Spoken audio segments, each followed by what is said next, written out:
Why do most business ideas fail before they even launch? Most people think a brilliant concept guarantees success, but the real culprit is missing market demand.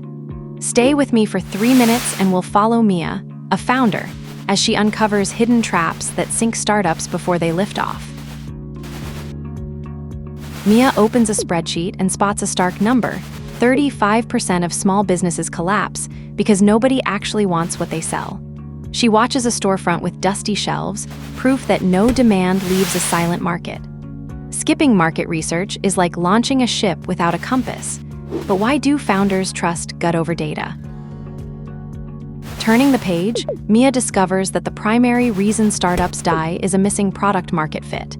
She places a tiny scale on the desk. Intuition tips one side, research the other, and the needle swings far from balance. The gap tells a harsh truth. So why do founders think they can raise money without a clear fit? Next, the numbers hit hard. 38% of startups run out of cash or can't raise new capital. Mia sketches a leaking bucket, each hole a month of expenses draining away. Without a cash runway, even the best idea drowns. Why do founders ignore the warning signs of cash burn?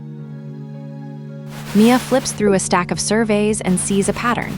Most startups skip real market research, guessing what customers want instead of asking. That blind spot alone tops the list of early failures. She wonders, if you don't listen, how can you ever build something people buy? But what if the missing piece isn't data, but the willingness to listen? Next, Mia checks the balance sheet and spots another fatal flaw. Many founders think a big pitch will secure endless cash, yet they ignore the basics of adequate financing. Without a realistic budget, the runway dries up before the first customer arrives. She asks herself, why gamble on hype when a solid plan could keep the lights on?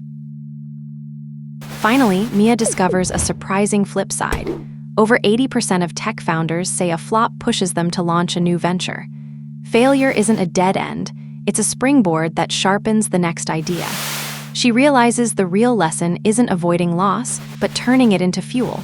So, will you treat a setback as a launchpad?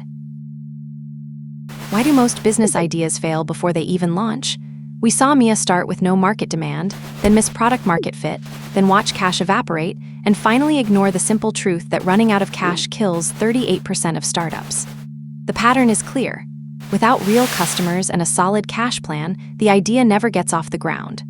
Remember, a great idea alone isn't enough. You need demand, fit, and a bright light bulb moment to stay alive. That's the whole story at a glance. Now you know, draw me the world.